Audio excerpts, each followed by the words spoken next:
A new novel takes on art and personal history, using fiction to explore the lives of both the author and an important art world figure. Jeffrey Brown has the story for our Arts and Culture series, Canvas. It was a celebration of a local writer. Xochitl Gonzalez grew up in a working-class neighborhood of Brooklyn and was now surrounded by fans and friends at the Center for Fiction, a nonprofit literary organization, as she released her new novel, one that comes with some big questions at its heart. There's that adage, like, history is told by the victors. That includes sometimes art history. I think that now we have to start questioning what are the ways in which we decide that something has value. Anita DeMonte Laughs Last is a tale of two women, parallel lives a generation apart. Anita, a Cuban-born rising star in the New York art world. Raquel, a Latina student finding her way at an Ivy League college. The latter, Gonzalez told me at her Brooklyn apartment, very much based on her own experience. You know, it's funny. I really thought that we were going to be very different. And then as I was walking her through a day, I realized that some of the things that maybe I felt in college were inevitable.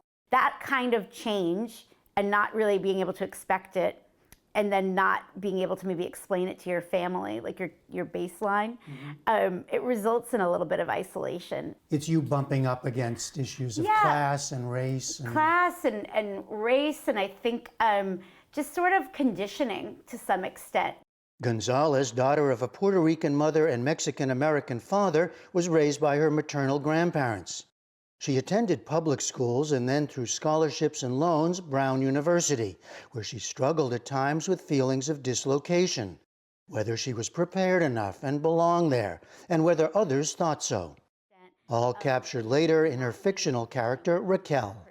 I felt that I hadn't seen what I knew to be a pretty broad experience of having this triumph. Like, you get into this amazing college, and then it is personally just so difficult. Like, and I've said this to a college administrator maybe 10 years ago. I was like, you know, we were invited to the table, but nobody set us out forks and knives. That's how it felt. Yeah, that's how it felt. And so you're sort of oscillating between being really frustrated and like looking around and being like, I need to eat, and how do I not embarrass myself? Like, you know, I need to figure this out, and how do I do this without embarrassing myself? And I just felt there was like a swath of people, you know, Latinas always first, but like, you know, a swath of people of color, people from lower class experiences that I know had walked this path that Raquel had walked.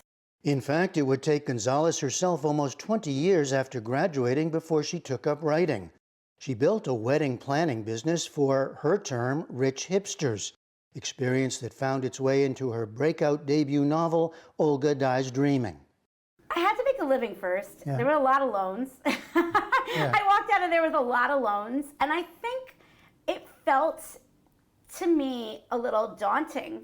And then my grandmother, who was sort of the inspiration for Raquel's mom, when she passed away, I just felt like, I think now I can kind of do whatever I want. It happened right before I turned 40, which is always a good time to decide you can do whatever you want. And I was like, I'm just gonna start writing. I'm just gonna start writing now. You took the leap at around 40. Yeah, and I'd say because I came from such a working class background, and I've, you know, had a nice run through a bunch of different experiences, I think I'm able to come at things with a slightly different angle. Walking through life from the outside of the perimeter gives you a lot of different perspectives on the inside of the circle. There's a lot less sense of neighborness and connectivity, I think, as things change.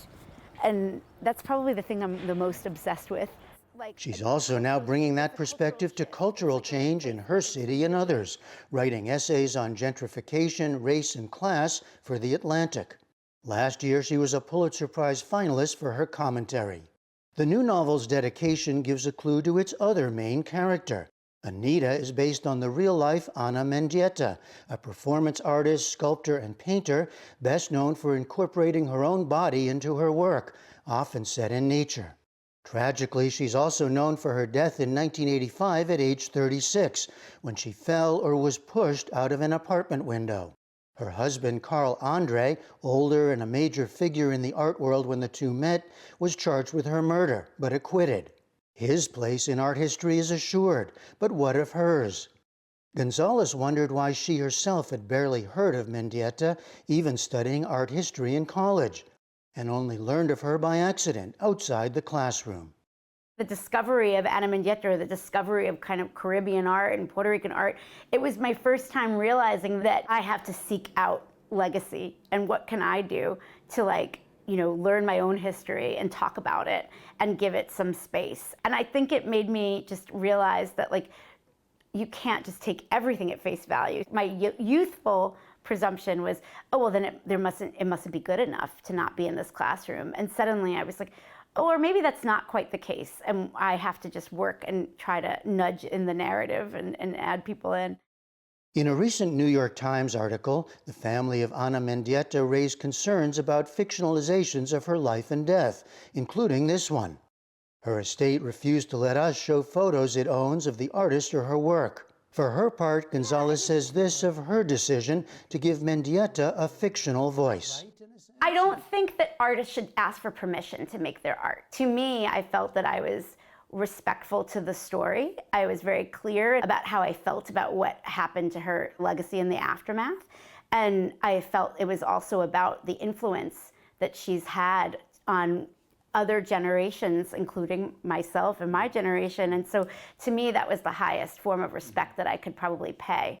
Novelist, essayist, she's also eager to work in TV and films, including a possible adaptation of her first novel.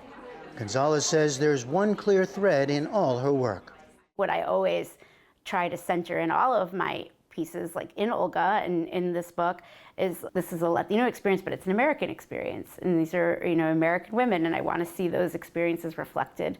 All right, the book is Anita Dumonte Laughs Last, Xochitl Gonzalez. Thank you very much. Thank you very much.